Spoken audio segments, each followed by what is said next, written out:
I gifted my parents a $4 million mansion, then my brother moved his entire family in and kicked them out. So I showed up with the deed and had them all arrested for trespassing. I'd love for you to be part of this family. Subscribe and tell me where you're watching from. I promise your comment doesn't go unseen. I still remember my mama's face when I handed her that manila envelope. December 2023, cold as hell in Atlanta, but her smile could have melted ice.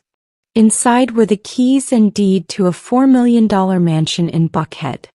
My tech startup had just gone public, and after 20 years of watching my parents struggle in that cramped 2-bedroom in Southwest Atlanta, I finally had the power to change their lives.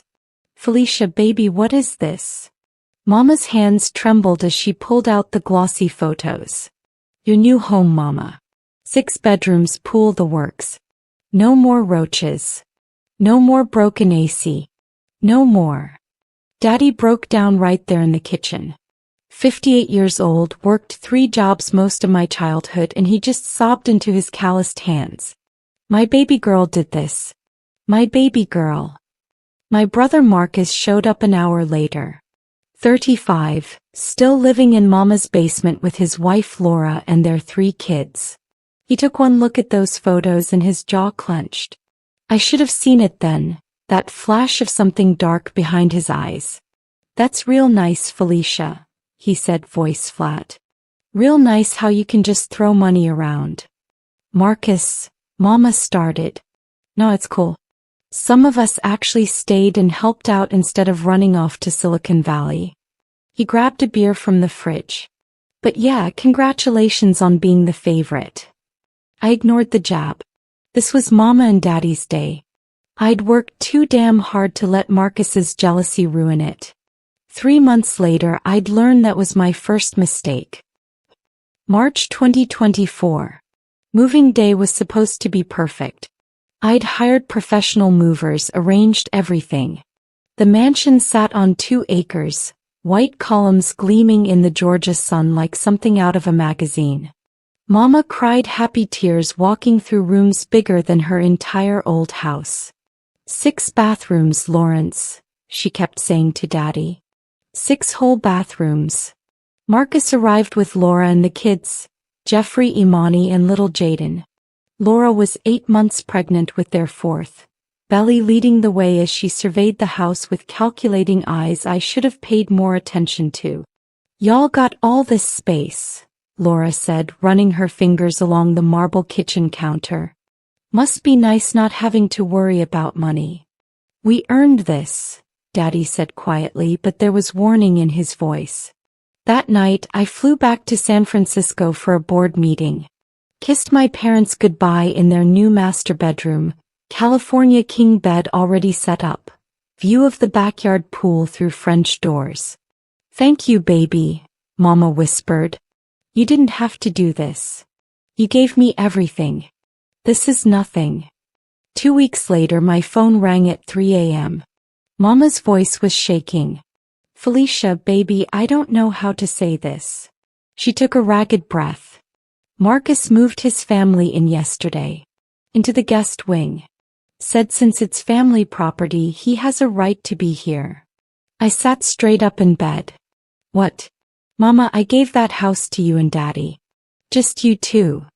I know, baby, but he showed up with all their stuff. Laura's about to have the baby. What were we supposed to do? Turn them away? Everything in me screamed this was wrong. Mama, this is going to be a problem. I had no idea how right I was. I flew home that weekend. The moment I walked through the door, I knew something had shifted. Marcus sat in the living room like he owned the place, feet up on Mama's new coffee table, beer in hand despite it being 10 a.m. Well, the benefactor returns, he smirked. We need to talk. Kitchen. Now. Mama looked exhausted, bags under her eyes I'd never seen before. Daddy wouldn't meet my gaze. In the kitchen away from Marcus, the truth spilled out. He's taking over, Felicia, Daddy said, voice cracking. Change the Wi-Fi password. Said since we're old, We don't need to be wasting bandwidth. His kids are running wild, broke your mama's favorite vase yesterday. When I said something, he told me to relax, it's just stuff. My blood went cold. And Laura? Mama's hands twisted together. She's difficult. Wants me to cook for everyone, watch the kids while she rests. I don't mind helping with the baby coming, but yesterday she told me this house was too big for just us anyway. Said we should be grateful Marcus is here to help us manage it. Help you manage the house I bought you? My voice rose. Mama, tell them to leave. He's my son, Felicia. And that baby's coming any day now. We can't just. Yes, you can. This is your house. But I saw it in her eyes. The guilt. The obligation. The same thing that had let Marcus walk all over them his whole life while I'd been the one who left, who abandoned them for college, for success. Marcus appeared in the doorway, Laura beside him, her hand on that pregnant belly like a shield. Problem, little sister? Yeah. Big one. You're a guest here, Marcus. Start acting like it. He laughed. Told. Guest? This is family property. You can't just buy love, Felicia. Some of us were here doing the real work while you were gone. April 2024. 3 weeks passed. I called every other day and each time Mama's voice sounded smaller. Laura had the baby, another boy, Marcus Jr. The guest wing became a fortress. Then Marcus started bringing his friends over. Felicia, they're here till 2-3 in the morning, Daddy told me, whispering like he was afraid to be overheard in his own house. Music loud, drinking, smoking on the back porch. When I asked them to keep it down, Marcus said if I didn't like it, maybe I was too old to handle a house this size. That's it. I'm coming home. I'm kicking him out. Baby, wait. But Mama's scream cut through the phone. Background chaos, shouting, crying, things breaking. I gotta go, Felicia. The line went dead. I called back 17 times. Nothing. Finally, at 11 p.m. West Coast time, Daddy called from a neighbor's phone. They changed the locks. 3 words that made my world stop. What? Marcus changed the locks. Said, Daddy's voice broke. Said this house was wasted on us. That we're too old to appreciate it. He threw our things on the lawn, Felicia. Your mama's clothes. My tools. Family photos. Just threw them out like garbage. I could hear Mama crying in the background, that deep soul-hurt crying that makes your chest cave in. Where are you now? The Johnsons next door let us in. Marcus is in there with Laura and their friends having a damn party. Police came but said it's a civil matter, family dispute. They can't do nothing. Daddy, listen to me. My hands shook so hard I could barely hold the phone. I'm getting on the first flight out. Don't you worry. I'm gonna fix this. How, baby? I bought that house. My name is on every document. Marcus just made the biggest mistake of his life. 5 a.m. I landed in Atlanta. Didn't go home. Went straight to my lawyer's office. Gerald Morrison, the best real estate attorney in Georgia, met me despite the ungodly hour because I'd made him very rich with previous deals. Let me get this straight, Gerald said, spreading documents across his mahogany desk. You purchased this property in your name, then gifted lifetime residency to your parents. Nowhere does your brother have any legal claim. Nowhere. I made sure of that. And he's locked your parents out of a house they have legal right to occupy while he has none? Gerald's eyes lit up like a kid on Christmas. Felicia, this is the easiest case I've handled all year. This is criminal trespassing, elder abuse, and possibly fraud if he's been claiming any rights to the property. We spent 3 hours building an airtight case. I pulled bank records showing every payment came from my accounts. Pulled the original deed. Pulled my parents' residency agreement. By 10 a.m. we had enough ammunition to bury Marcus. What do you want to do? Gerald asked. I want them arrested. All of them. Marcus, Laura, and anyone else in that house illegally. Even with the children there? I thought of Mama crying, Daddy's broken voice, their clothes thrown on the lawn like garbage. The children will go wherever CPS determines is safe. But Marcus and Laura are done. Gerald made a call to his friend at the district attorney's office. Another to a judge he'd known for 20 years. By noon we had warrants. One more thing, I said. I want to be there when it happens. I want him to see my face when he realizes he fucked with the wrong one. Gerald grinned. Vindictive. I like it. Not vindictive. Justice. There's a difference. We set it for 4 p.m. Enough time to coordinate with police. Enough time for me to pick up my parents and prepare them. I found Mama and Daddy at a budget motel on Campbellton Road. The same area where we'd lived in poverty while I was growing up, while Marcus drained their resources with his constant schemes and failures. The irony wasn't lost on me. Mama answered the door in clothes I didn't recognize, probably borrowed. Her eyes were swollen from crying. Felicia, baby. I pulled her into my arms. It's over, Mama. Get dressed. Both of you. Nice clothes. We're taking back what's yours. Honey, we can't just, Daddy started. Yes, we can. I'm the owner, remember? Marcus has no legal right to that property. None.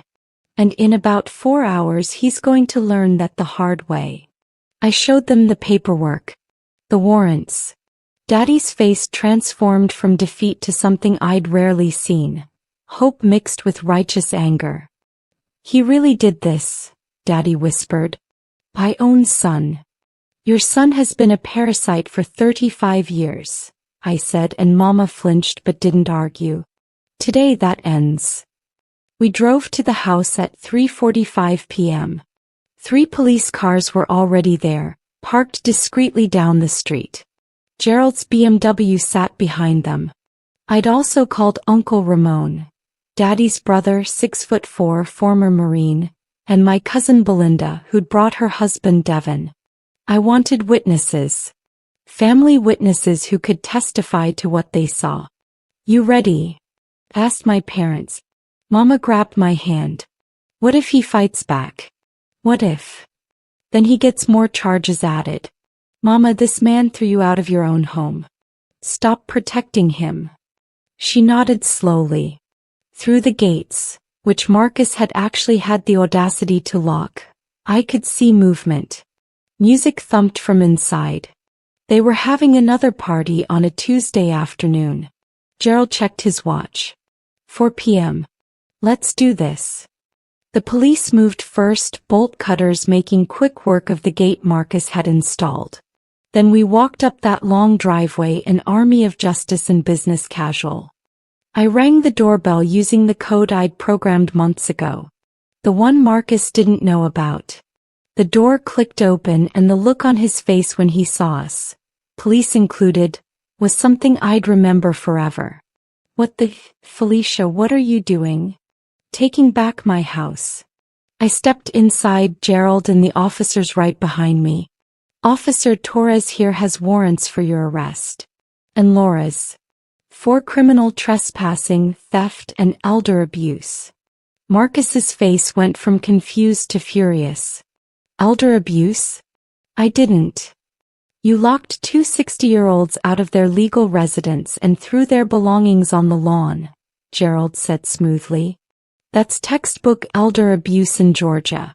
Also, this house belongs to Ms. Felicia Patterson. Not you. Never you. You have no legal claim to this property whatsoever. Laura appeared from the kitchen, baby on her hip, panic in her eyes. Marcus, what's happening? What's happening, Officer Torres said, is you're both under arrest. Kids need to be with a guardian. Is there anyone who can? I'll take them, Mama said quietly. Despite everything, she stepped forward. They're my grandchildren. They didn't do nothing wrong. Marcus's friends scattered like roaches when lights come on. Within minutes, the house cleared except for family, police, and Gerald's team documenting everything for the lawsuit that would follow the criminal charges. "You can't do this," Marcus snarled as Officer Torres cuffed him. "This is family business. You're really gonna have your own brother arrested? You really threw your own parents out?" I shot back. "On the lawn? Like trash. They didn't need all this space. I got 4 kids. And whose fault is that? Who bought this house, Marcus? Who worked their ass off while you coasted?" My voice rose, months of fury finally breaking free. "You've been jealous since the day I succeeded, and instead of being happy for Mama and Daddy, you decided to take what wasn't yours. Well, guess what? Actions have consequences." They took Marcus and Laura away in separate cars. The kids cried, confused, and Mama comforted them while Daddy just stared at the space where his son had stood minutes before. "Did I do the right thing?" Daddy asked me, voice hollow. "You didn't do anything." "I did. And yes, it was right." Uncle Ramon clapped me on the shoulder. "About damn time somebody stood up to that boy. Been bleeding y'all dry since he was 16. We spent the next 3 hours changing locks, resetting security codes, and documenting the damage. Marcus had trashed the place. Cigarette burns on the hardwood floors I'd paid extra for. Wine stains on the white carpet. The master bedroom, and my parents' bedroom, reeked of weed and had clothes everywhere. They'd literally kicked my parents out of their own room. "Jesus," Belinda whispered, filming everything on her phone for evidence. "He really thought he was gonna get away with this?" Gerald was documenting financial damages. "The property damage alone is about $40,000. Then there's the emotional distress, the temporary housing costs your parents incurred, legal fees. Felicia, you could sue him for everything." "I will. But first I want to make sure he does real time." That night, with the house cleaned and secured, I sat with my parents in their reclaimed master bedroom. Mama held my hand tight. "I'm sorry, baby. I should have stopped him sooner." "No, Mama. You were trying to be a good mother. He took advantage of that. That's on him, not you." Daddy spoke for the first time in hours. "What happens now?" "Now, Marcus sits in jail until his arraignment. They'll probably make bail, but they're banned from this property. I'm filing a restraining order tomorrow. And then we let the courts handle it." "What about the kids?"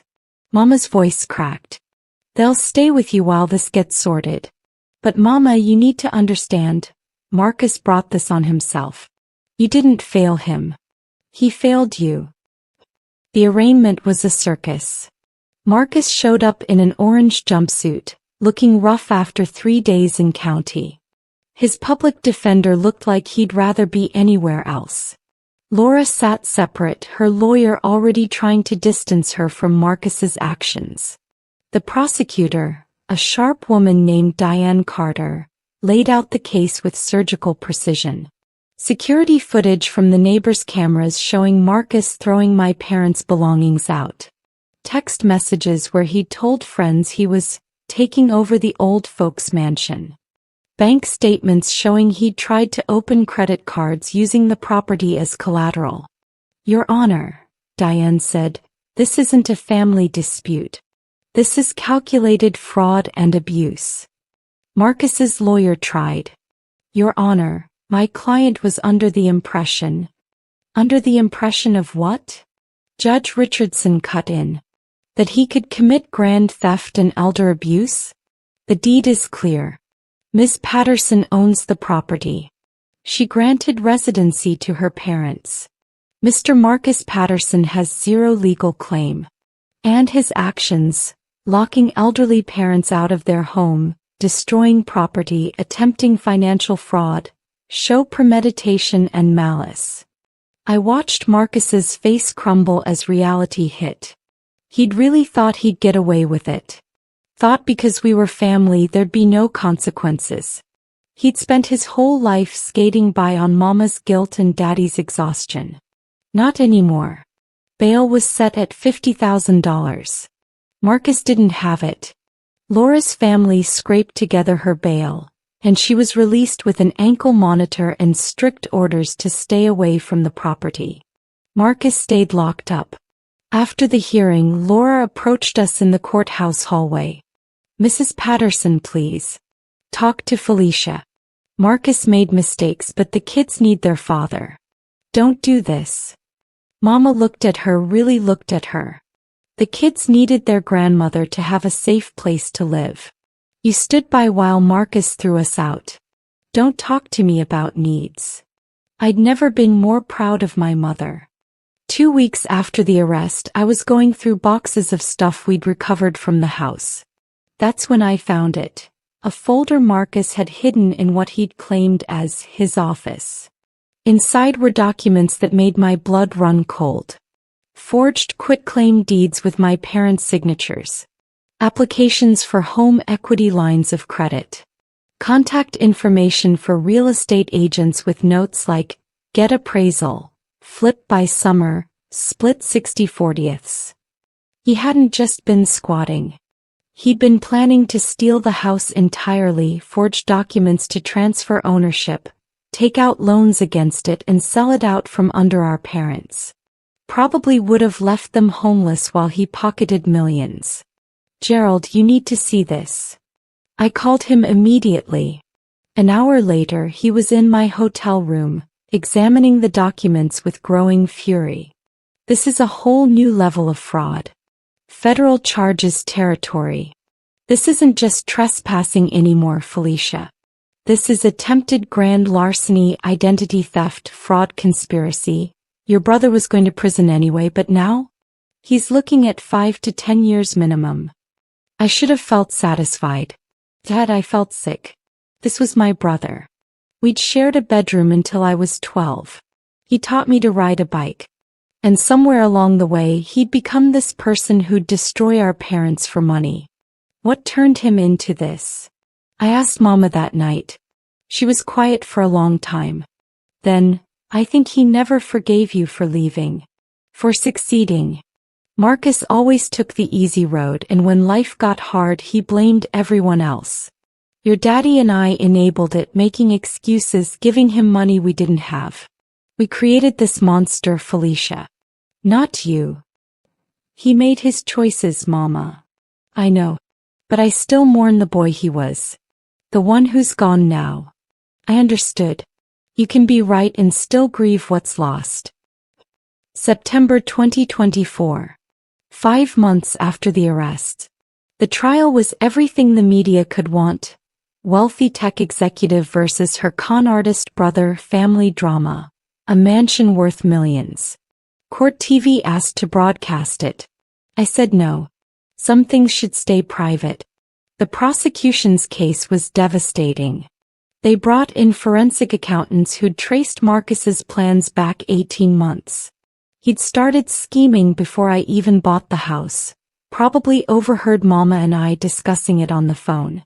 Mr. Patterson researched property values, contacted lawyers about elder coercion, and created fake documents, the prosecutor explained to the jury.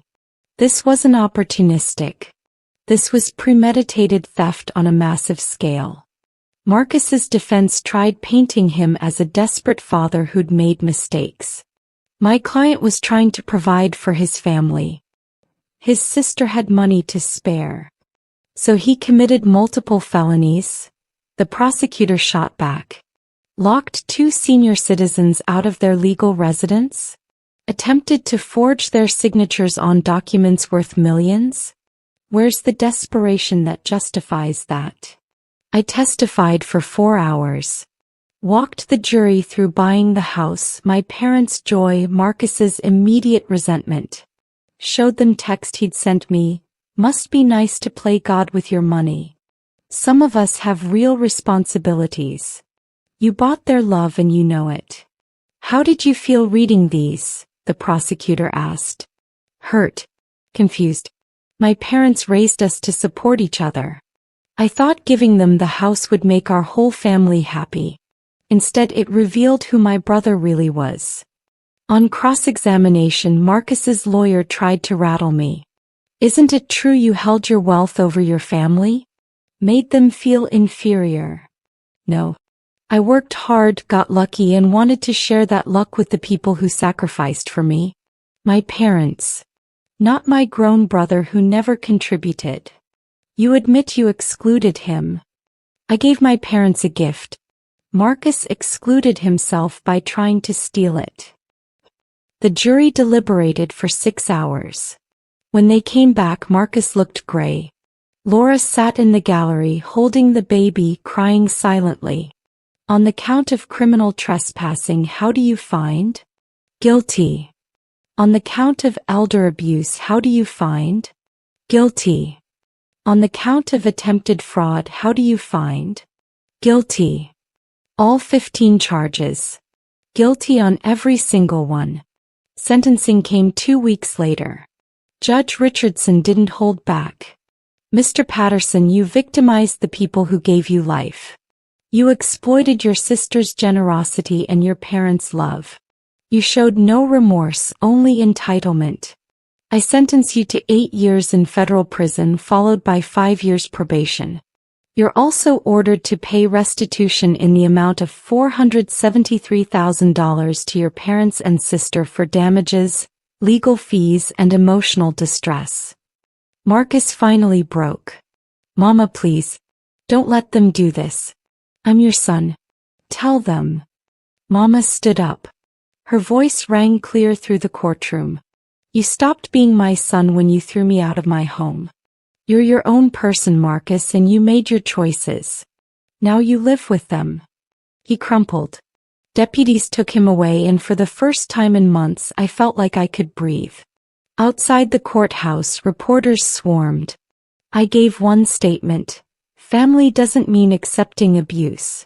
It means loving people enough to hold them accountable. That's what I did today. Laura avoided us, rushing to her car with the kids. She'd taken a plea deal. 2 years probation, community service, mandatory parenting classes. Her lawyer had convinced the DA she'd been manipulated by Marcus. Maybe she had been. Maybe they'd been equally guilty. Either way, she'd lost her meal ticket. That night, Mama, Daddy, and I had dinner in their reclaimed dining room. Real family. The 3 of us. Was it worth it? Daddy asked. All this pain. Yes. Because now you're safe. And Marcus can't hurt anyone else. December 2024. 1 year since I'd handed Mama that envelope. The house looked different now, felt different. Mama had planted roses in the garden. Daddy built a workshop in the garage. They'd invited the neighbors over for Thanksgiving, started a book club, become part of the community I'd hoped they'd find. Marcus called collect from prison once. I accepted the charges. I'm sorry, he said. No preamble. I fucked up. I know that now. I was jealous, angry, stupid. I threw away my family for money I couldn't even have. Laura divorced me, the kids don't know me. I lost everything. You didn't lose everything, Marcus. You threw it away. Big difference. Silence.